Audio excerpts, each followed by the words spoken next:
嗨，大家好。现在呢，我来到了一处不知名的地方，是我今天开着车呢，从 Burnaby 经过 Second Narrow 这条路一直来到了北温，然后呢，通过一条99号的高速公路往这个 Whistler 方向，但是我们没有去那么远，我们在奇瓦米区还是一个什么地方，一个伐木的小镇那边呢，停留了一下，然后呢就往回走了。在回来的这个半道上呢，看到有一个大家都停车的地方所以我就拐过来。果然这边呢是一个观光点，应该也是一个 cover 就是一个类似于海湾的一个地方。这边我看到已经停了很多车但是呢还是有些空位这边是北温可以看海看山的一个好地方，那我们在这边就走走看看吧。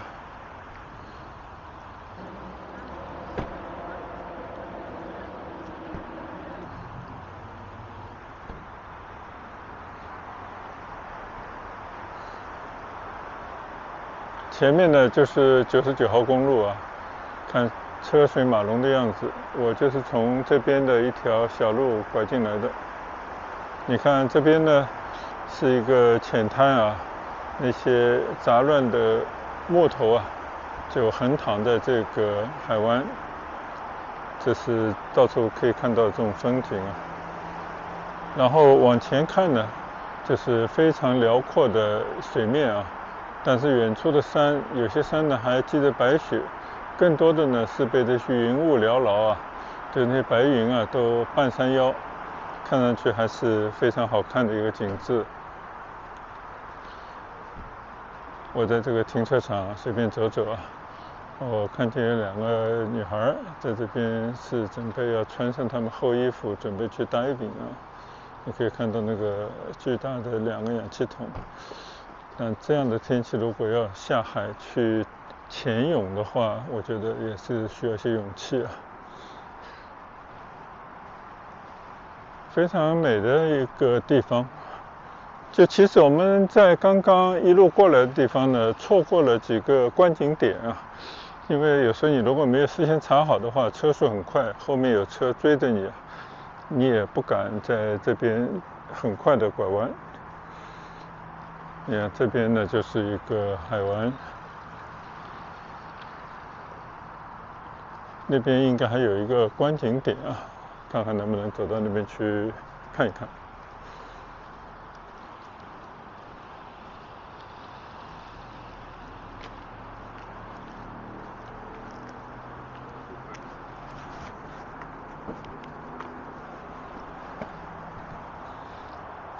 你看这里有一个伸出去的栈道，然后这个栈道两边呢建了一些高台，可以到这个高台上呢望望风景，还有好几层呢。我们先在这边观望一下。你看看今天蓝天白云，昨天还下了一天的雨。温哥华天气呢就是这么善变真的没有一天是可以从晴一直到晴的，总会一会儿晴一会儿雨的。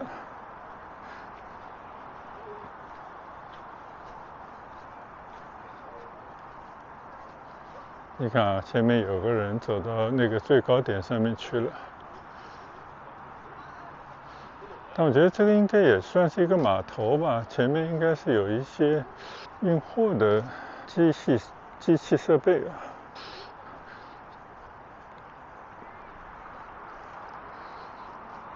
这边本来应该有介绍，但是这已经模模糊糊了。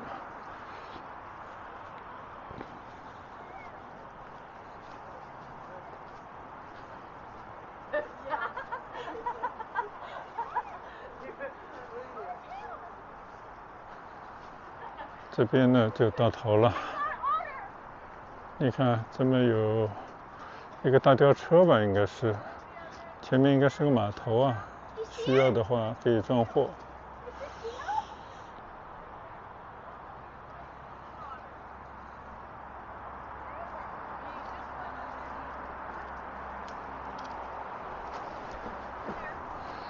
走到这个栈道上一个平台来看看啊。上面很多人，我就不上去了，就在这个下面走走，应该也是一样的。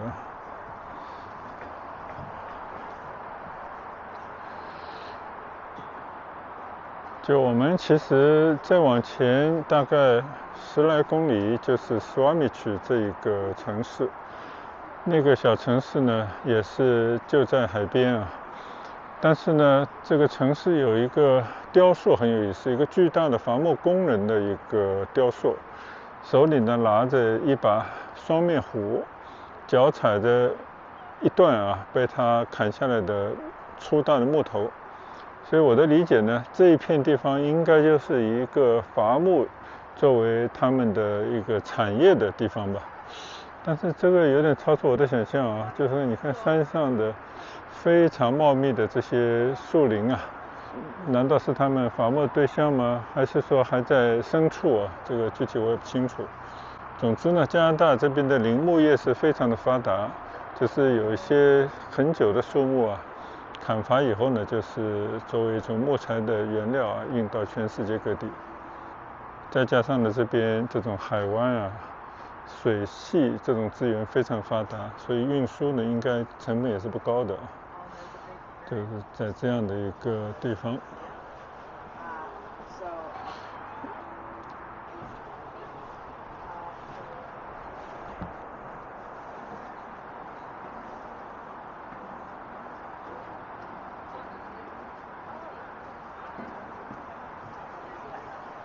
今天太阳非常好啊，我看到这个平台上面大家都已经离去了，所以我就来到这个小平台上面，站得更高，望得更远，来观察一下，看一看啊。好，首先让我来回望一下，前面的就是我们车进来的地方。这边的任何的景点都不会特别的满啊，就是停车基本上不用担心。你看这个海湾，或者说是一个海峡吧，应该是对面那些山上那些云，在上面那些蓝天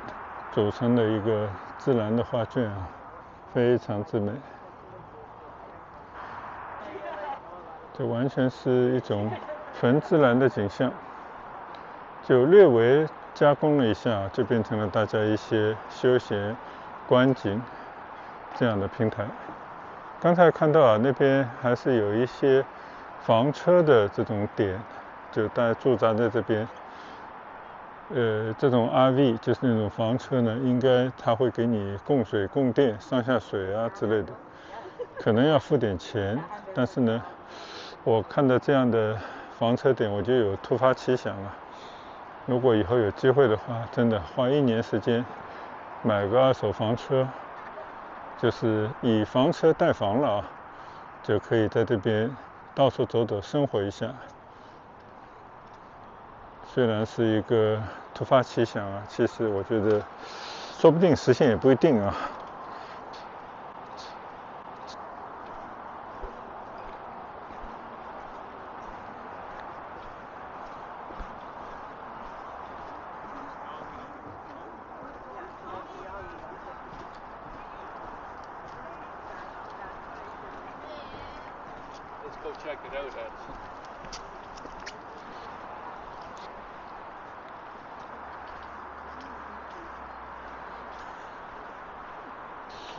前天呢，我们专门去了美国边境附近的一个小镇，叫白石镇啊。在那边呢，就感受到北美的一种慢生活。今天呢，就延续的这样的感悟吧。确实，这种慢生活啊，从我身边的很多的当地人平静的脸上满足的这种笑容，就可以感受得到。确实，慢有慢的好处啊，大家就没那么焦虑，内心比较平静，心态比较平和。那我觉得这个其实正是人所需要的，尤其是我们中国人现在就处于一种群体焦虑当中啊，而且戾气比较重。在这种地方呢，放松一下啊，过那种很普通的这种老百姓的生活，我觉得对修复自己这种烦躁的心情是有好处的，或者说是一种疗愈的地方。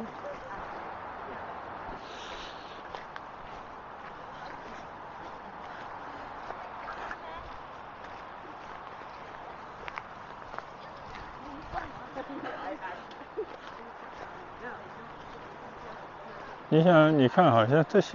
这种桌椅啊，就是很结实，看上去呢也非常的坚固，就你怎么用也用不坏。所以很多人呢带了这些食物啊，就到这边来坐坐，吃一吃，跟家人朋友呢共度一段慢时光。我们来看看啊，这边的太阳照耀下，很温暖的感觉。就是这么一个海湾，这个景色是不是挺美的？但是你可以看到啊，这个水里面非常的清澈，虽然这个水里面也没什么东西，但是我刚才看到这个地方应该是一个钓鱼点，但这边钓鱼呢要守很多规矩啊，什么鱼不能钓，什么鱼可以拿回去，而且钓鱼捉螃蟹啊等等，这些都是要有一种像执照一样的东西，就不能随便捕捞。刚刚走到了这个海滨的深处啊，就发现这边其实有一些这种你看巨大的木头搭起来的木屋。这个木屋呢，应该是可以供大家出租度假用的啊，这个挺有意思的。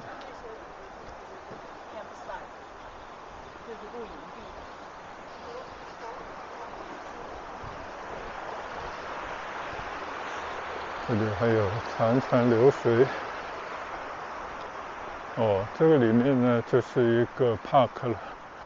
属于省立的公园，但是也是一个大家可以在露营的一个地方啊。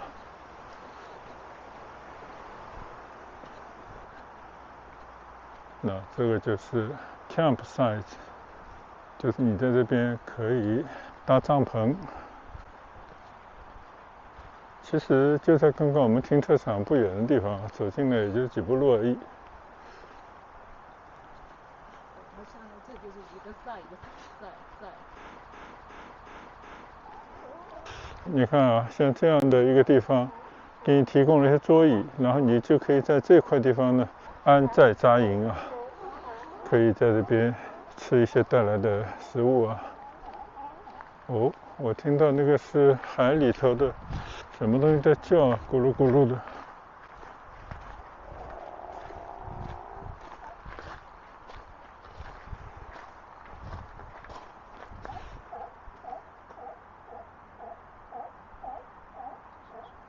然后应该是一些海狮啊，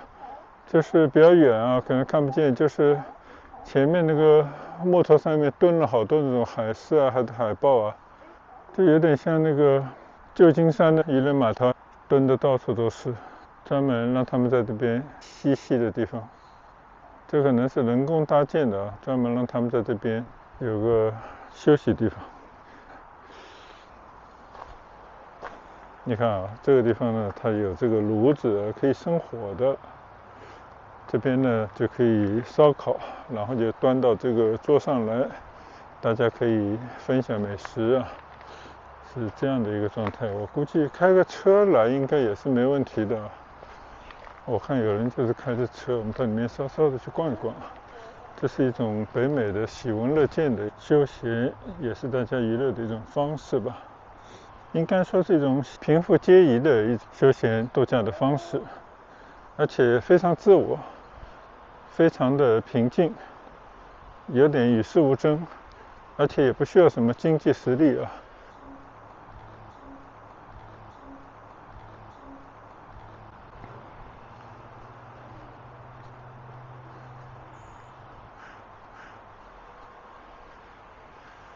你看，这个就是一个车开到这边，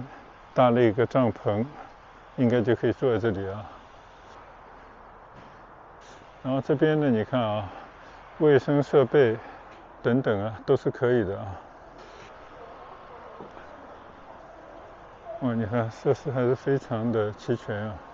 但我不知道这个 camp 的这种地方有没有提供电，这我就不知道了。应该也有吧，我来研究一下，这个是不是电呢？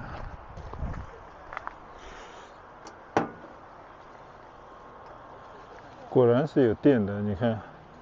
所以呢，你可以接上电，在这边非常好，电还可以用火，所以你只要开个车，把那些帐篷啊、设备啊，放在车上，然后自己可以搭一个帐篷，住个1天2天都没问题啊。你看这边人家就是开着车来，这可能还不是一家人呢，你看有2台车，搭了个大帐篷。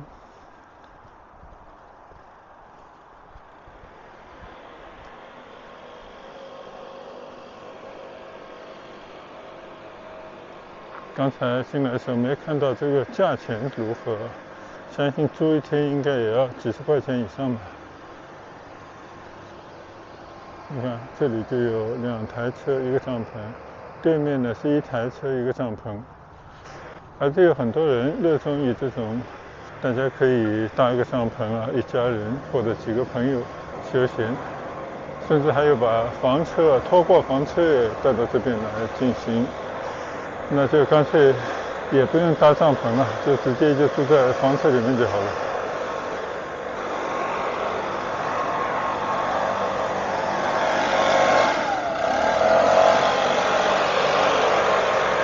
你看啊，这个拖挂型的房车，甚至呢，这个房车还可以把它延伸出来啊，使得里面的空间更加的宽敞。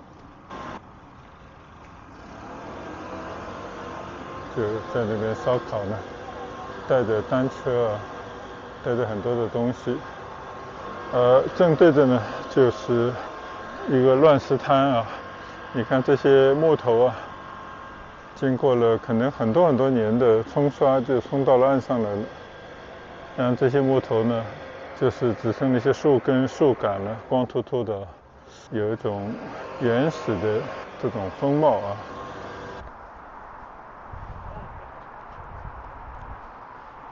这个停车场呢，应该不是 RV 的专用的停车场啊，但是也有2台这样的房车停在这边。我觉得这个房车房顶上应该有一个接收器啊，是不是连接那个星链的我就不知道。就现在这个马斯克的星链啊，推出一种服务，任何的地方呢你都可以连到卫星，然后可以上 Internet。大概呢买一个设备要500-600美金，然后每个月的月租呢是100几十块钱嘛，然后你就可以开着房车啊去到各个地方，甚至你都不需要停到可以提供网络的营地。你在任何一个地方啊，只要你的食物充足，燃料啊足够，电力供应没问题，你甚至可以在深山老林或者一处无人的海边呢，待个几天时间都没有关系啊。